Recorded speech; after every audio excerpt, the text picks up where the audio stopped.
Well, the sun came out. Thank you, Ron Ross. Yeah. Hey, I gotta take this for the TV folks. If you could move just that way a little bit. I'm not gonna move. Okay, don't. Don't do it. Wow. Okay.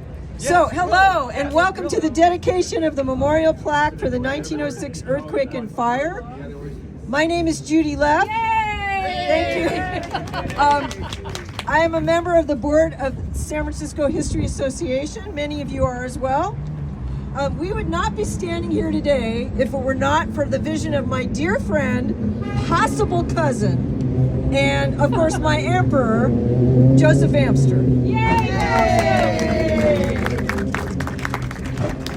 Joseph, in all his various incarnations, knows and loves the streets and stories of old San Francisco. And he noticed when he was running around that a few objects in the city had known connections to the 06 earthquake and fire. There was no official plaque that could really illuminate the juncture in this history of our fair city. Now, we know what San Francisco has. We have the gold-painted fire hydrant, right, at Church and 20th Streets. We have the Portals of the Past monument in Golden Gate Park, which is the symbol of the San Francisco History Association. But you don't really get the full story of what goes on from those objects. Yeah. So, you will take a look at the plaque afterwards. The plaque is in memory of three very important people.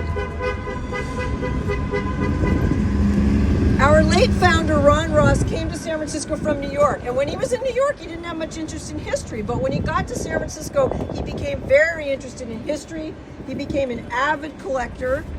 And in 1981, Ron collected photographs of San Francisco, about San Francisco, and he published this 60-page booklet to commemorate the earthquake and fire. The opening page read, "This book is dedicated to the survivors of 1906 and to those that keep this historical past alive today." The books were sold for $4. Anybody buy one? Yay! Okay.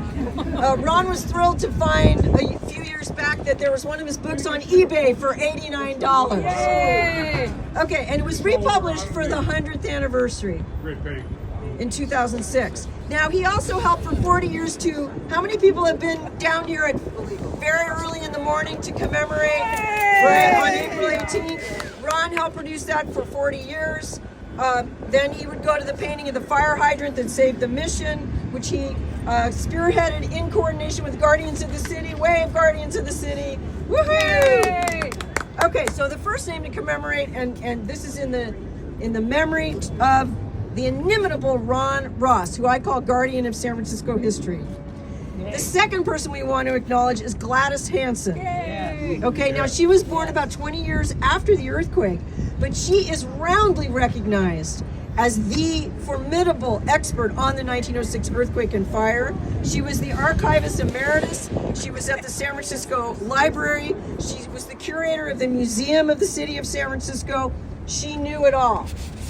And one of the things that she worked on was finding out how many people really perished in this earthquake, because it was not known.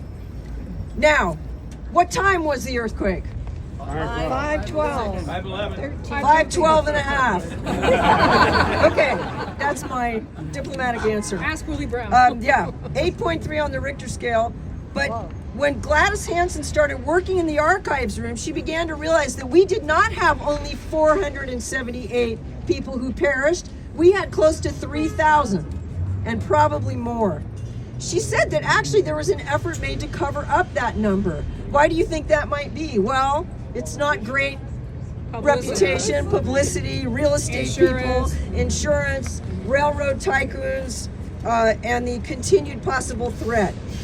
I also want to note on this day that starts Lunar New Year that there was some ignoring of the Black community that was affected by the earthquake and by the Chinese community that was affected by the earthquake. As a matter of fact, the city wanted to take advantage of the earthquake and fire and destruction of Chinatown to make sure there were no more Chinatowns built. Can you imagine that? Can you imagine San Francisco with no Chinatown? But the Chinese community got organized and built quickly, and thank goodness they did. If you want more information about Gladys and what she found, You will look for the book Denial of Disaster, The Untold Story, and photographs of the San Francisco earthquake and fire. Okay, she also opened the Museum of the City of San Francisco, which was down at the Cannery until the year 2000, and then is also online. It's one of the oldest online presences for history in San Francisco. The final person that we are doing this in memory of is our beloved board member, Ben Valdez, who died much too young at 41. Ben never missed one of these earthquake April 18th events. He would show up in his 1963 Chevy Impala. Even though he was a young man, he adored the history of San Francisco, especially the 40s to the 60s. He may have been young, but his soul was of another era, and we celebrate his life. Joseph's grand vision was not easy to execute. He didn't just want a few words in bronze. He wanted something grand and illuminating to teach the history of this event.